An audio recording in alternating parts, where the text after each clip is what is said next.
WAs offering 4G services to their Slowusu-led ministry. I have inherited a sector after 8 years that has one SMP, one loss-making MNO, and another MNO that has been brought to his knees. 3 of the MNOs no longer exist, and the 4 BWAs are dead.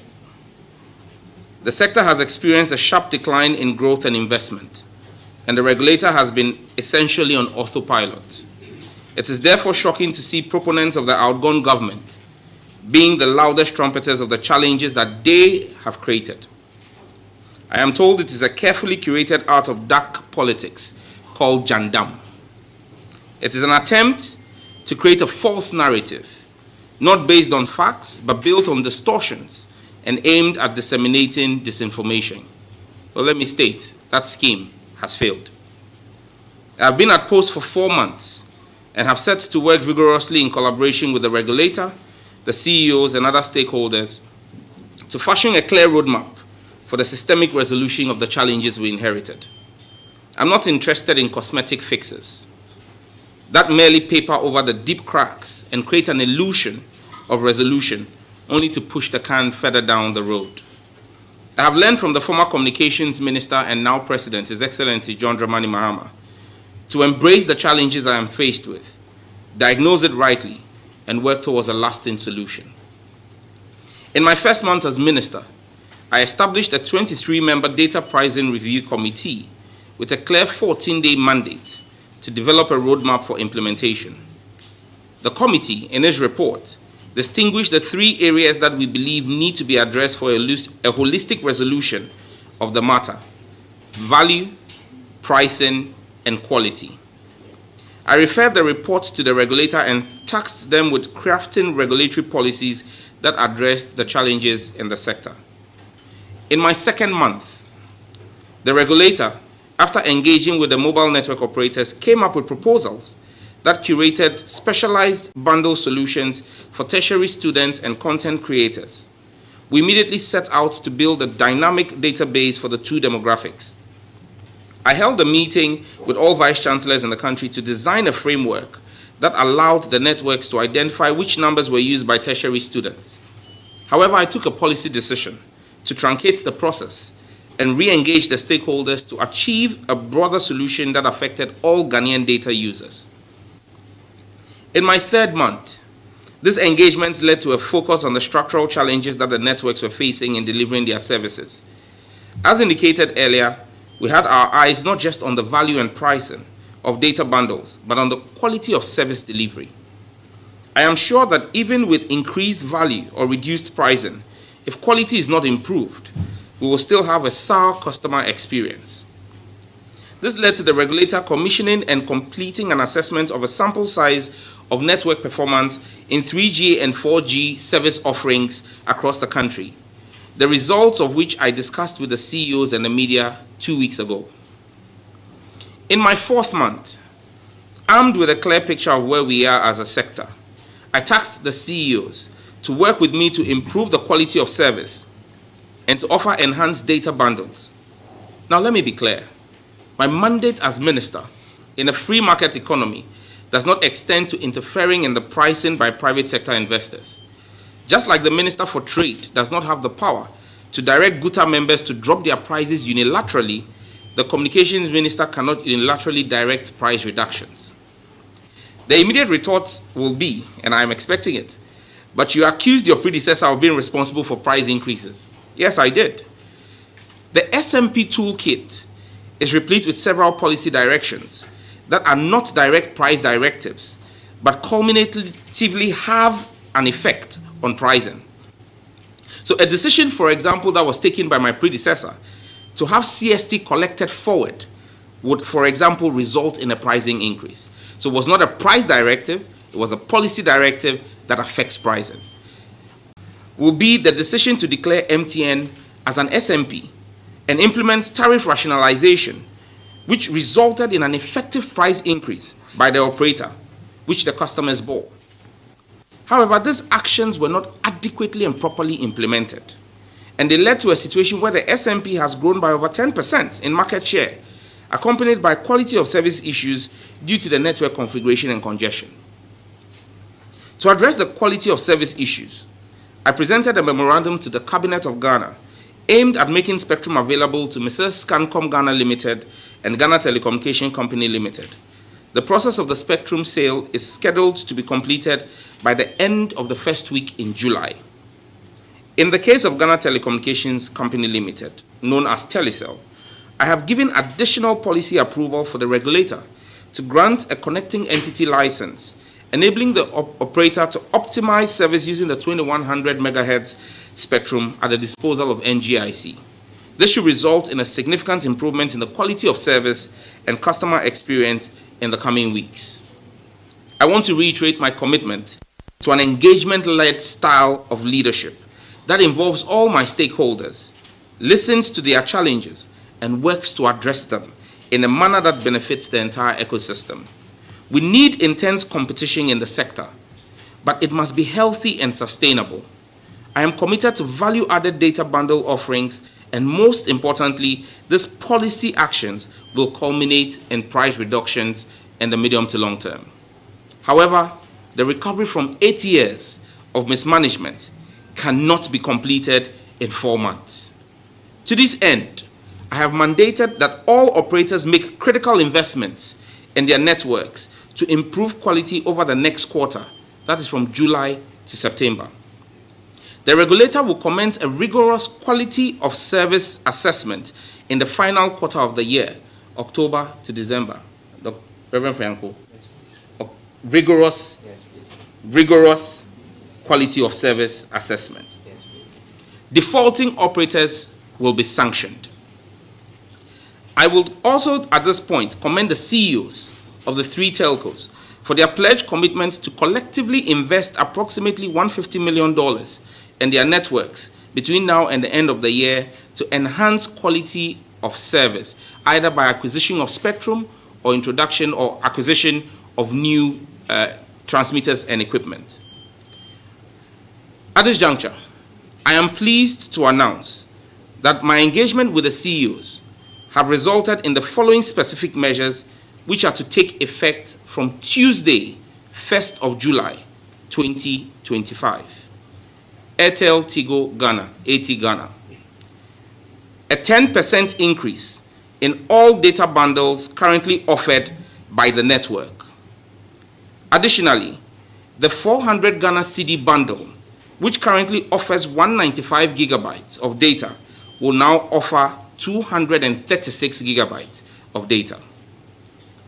Ghana Telecommunications Company Limited, Telecel. Also, a 10% increase in all data bundles currently offered by the network. Their 400 Ghana CD bundle, which currently offers 90 gigabytes, will offer 250 gigabytes from 1st of July. Scancom Ghana Limited, MTN. A 15% increase in all data bundles currently offered by the network. And I'm pleased to announce the restoration of the 399 Ghana CD bundle, which currently has been changed to the 350 CD bundle that offers 92.88 gig, will henceforth be reinstated to 214 gig for 399 Ghana CDs.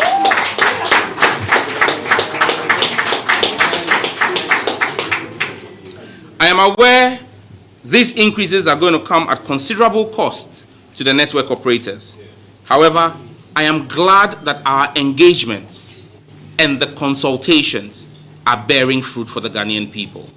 To the CEOs, you have my gratitude. We have pledged our continued fidelity to the people of Ghana, who are the customers of the telcos. The implementation date of 1st of July is to allow the networks to recalibrate and reconfigure their systems to reflect the agreed upon value increases. The regulator, NCA, is directed to ensure they monitor strict implementations of this directive from 1st of July. Where failure applies, sanctions should be applied. The changes on MTN are steeper than the 2 other operators, but this is as a result of MTN's SMP status. The ministry is committed to continue to working with the regulator and MTN to constantly review their SMP status and make the necessary adjustments once we achieve the market realignments that we seek with these measures. It has also come to my notice that there is a public call regarding the arbitrary charge or change in data prices by the operators. Let me state for the record that the facts do not support that claim. The NCA has a billing verification system to access the billing integrities of mobile data services. The NCA reports that in the last billing integrity test conducted on mobile data bundles for MTN, Telecel, and AT in Q3 of 2024, it found that 1. All data bundles purchased during the test period were correctly credited and remained intact throughout their validity with no unexpected data losses. 2. Non-expiry data bundles did not expire. And 3. All unused data bundles were rolled over after resubscription. These are the facts from the NCA. The NCA is hereby directed to conduct a billing integrity test for data services and to provide quarterly reports to the ministry starting from Q3. The NCA must check data billing for scenarios involving popular apps and websites. And if operators are found to be billing inaccurately, appropriate sanctions should be applied. In conclusion, I am confident we will see further drops in the actual prices of the data offerings when the Finance Ministry takes action on the tax handles in the sector. I'm continuing my engagements with the Honorable Finance Minister to get his approval for the rationalization of some components in the tax buildup in the sector. If we are able to have a proper rationalization of the taxes, we should see a drop in the almost 39% tax buildup in the price of data in the country. If that drops, we would insist that the telcos pass that on to their customers. Another area I am vigorously pursuing is with the Minister of Energy and Green Transitions and the Public Utilities Regulatory Commission. If we are granted a telecom tariff for the sector, it will lead to further price drops for offerings currently available. Because until they give us a telecom tariff, as the mining sector has, the cost of delivering the service will continue to be inhibitive. I remain committed to delivering on the mandate of the ministry as entrusted into my care by His Excellency the President. I will continue to engage robustly with stakeholders in the sector to protect their investments in Ghana and make Ghana a friendly destination for investments. But I encourage them to invest more. Ultimately, my heart is with the people of Ghana. I will serve you with heart, with sweat, and with blood, and we will fix the mess that I have inherited in this ministry. So help me God. Thank you for your attention, and God bless our homeland, Ghana.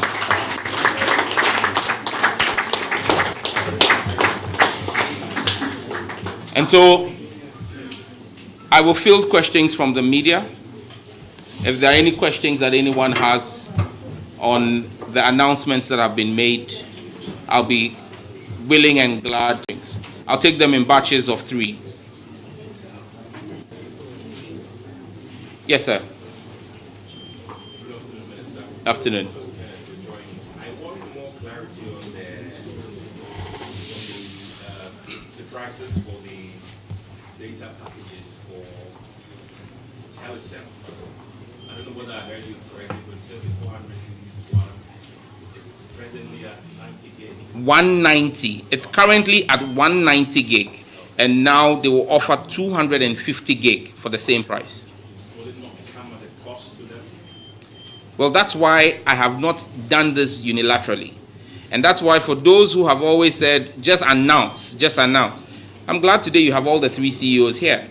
And we will not have an instance where you will see people either go to court to challenge the directive or go to the electronic tribunal.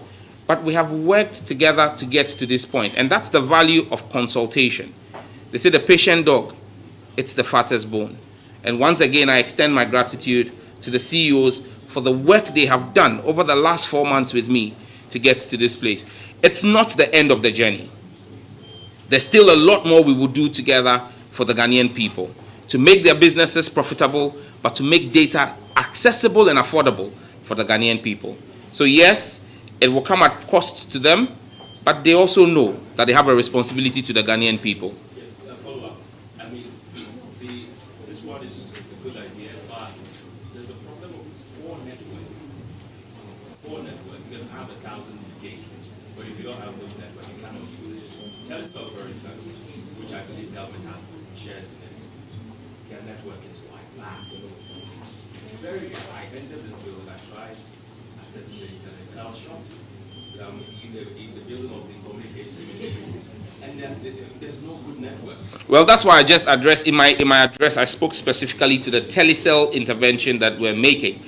Apart from the fact that we've offered both telecell and, maybe because I use their official names, Ghana Telecommunication and Scancom. Scancom is MTN. Ghana Telecommunication is telecell. We've offered them spectrum. Now, just so that we appreciate what it is, the ability to give you quality of service, the ability for you to be able to stream your data or your videos without them buffering, depends on the amount of bandwidth and spectrum, and the amount of bandwidth, and that also depends on the amount of spectrum that the telecom companies have.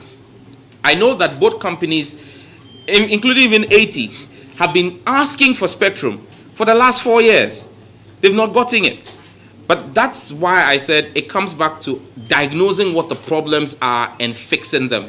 And that's why we're offering spectrum to MTN, we're offering spectrum to Telecel, and both companies, as a sign of their commitment to improving quality of service, have agreed to buy the spectrum that we're offering to them. Spectrum is also not very cheap. I must be honest about that. It's pretty expensive, but they are paying for the spectrum. Once we complete the deal by the first week of July, that will give them additional spectrum and bandwidth that they can then use to improve the quality of the network. Again, it is not a switch that gets turned on immediately they get the spectrum. They need to do investments in their network. They need to bring in new transmitters. They need to bring in new switches. They need to do configuration. And that's why we've given them a quarter, 3 months. So if you listened again in my speech, I spoke about the fact that we're giving them spectrum by end of July. First week of July, we expect that to be done. But we expect them to complete it by the deployment of that spectrum by end of Q3, which is September, July to September. And I've asked the regulator to immediately begin testing for the improvement in the quality of service in Q4, which is October to December. So yes, we will see. But again, in the specific case of Telecel, I again in my speech stated that I had given them approval, I had given the regulator approval this week for them to grant them a connecting entity license so that they can begin to offer improved services using the 2100 megahertz spectrum band that's held by NGIC. That again is policy direction we've given to allow them be able to get access immediately to some spectrum that can improve their quality of service. But let me not mince words. 2 weeks ago, I had a meeting in this room with the CEOs and showed the quality of the network and the status of the infrastructure. By end of Q4, the NCA will bring us the quality of service report. We would again show it to the country, and if there are failings anywhere, we would apply sanctions. I hope we don't get there. Next question. Yes. Kindly identify yourself. You can speak, but kindly identify yourself so the room knows who is speaking. Thank you very much. My name is Samir Ouna. I work with Tech Focus 24. I'm wondering why Telecel, AT didn't get some of the spectrum. Maybe I'm misunderstanding that come from the end. Then, secondly, if I heard you rightly, MTN is supposed to reduce prices by 15%, while the two others are supposed to reduce prices by 10%. I'm a bit confused about how come the SMP is now reducing prices at a bigger margin than the other two. All right. I'll start with your last question. I did not say that they should reduce prices. Let's be very clear. My directive is loud and clear. I have not asked them to reduce prices. I have asked them to increase value offerings. There are two different things. And if you again listen to my speech, I said that the committee that had the 14-day mandate identified 3 key areas: value, price, quality of service. So we've not, and I've stated that prices will drop when we see the movement at the finance ministry on the tax handles and when we see movement at the Energy Ministry on the telecom tariff. What we are doing as a regulator and as a policy driver right now is on value. We will deal with value and quality of service. Now, why is MTN doing more? Because if you realize, when they were declared SMP about 4 years ago, if I'm not mistaken, in 2020, so 5 years ago, the ministry directed a 15% increase in their effective rates.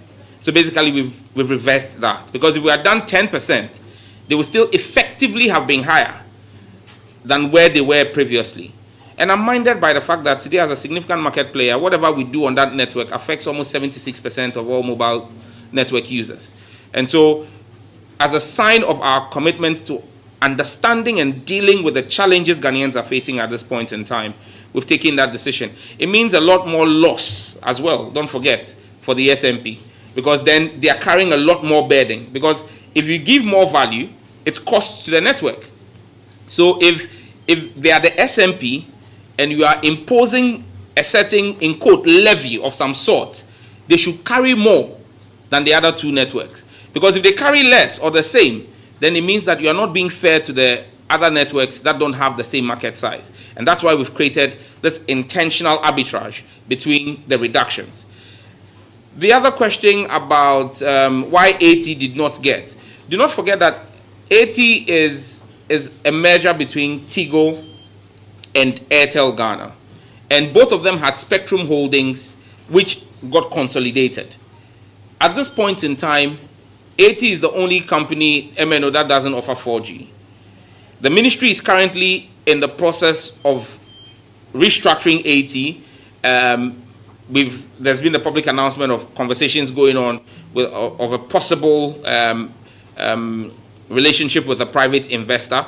And so it is important that you consummate that process before you begin the conversation about any spectrum addition, because then the new partners will want to do an assessment of what the asset holdings are today.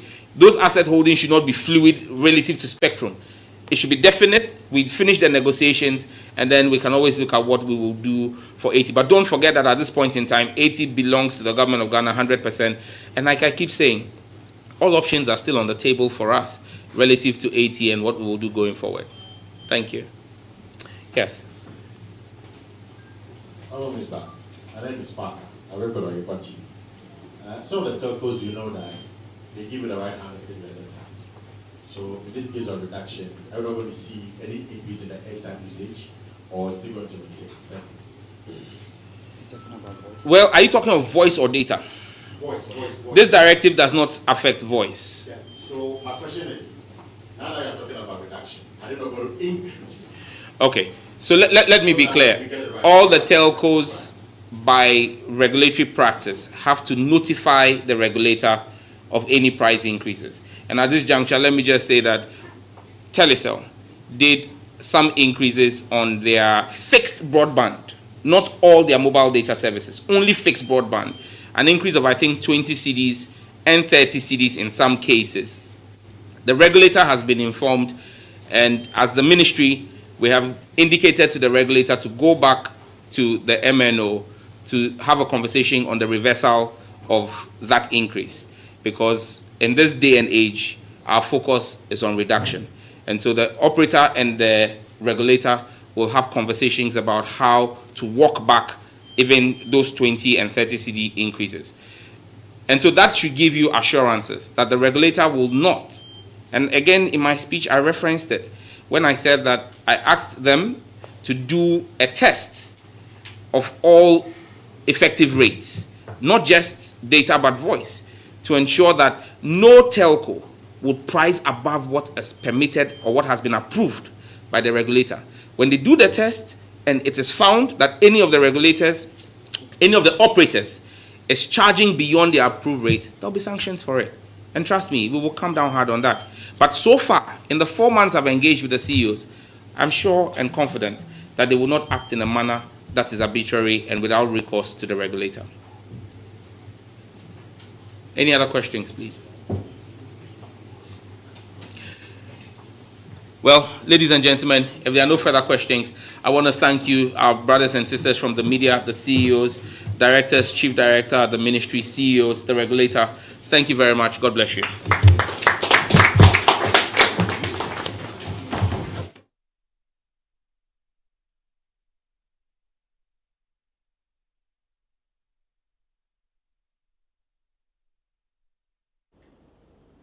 Well, that was a press conference that was addressed by Sam Nate-George, the Minister for Communication, Digital Technology and Innovation. So he has said that there's going to be an implementation of data increase starting from Tuesday, July 1. So the value offerings, the implementation of data increase in value offerings. So AT is going to increase their data value offerings by 10%, and their 400 cedis bundle will also be increased. When it comes to Telecel, they're also increasing their value offerings, their data value offerings by 10%. And the 400 bundle, 400 Ghana City bundle will also be increased. And MTN will increase their data value offerings by 15%, and their 399 Ghana Cities bundle will also be increased. He says that he has also sanctioned the NCA to conduct a quality of service report from the various telcos, and if anyone is found wanting, they will be sanctioned. So that was a presser from the Ministry of Communication, essentially telling us by Tuesday, 1st of July, an implementation of data increased value offerings across all the telcos here in the nation. I'm sure we'll all be looking forward to that. But we go back to regular programming now. Keep watching ChannelOne TV and follow our social media platforms for more stories. My name is Inu Safo.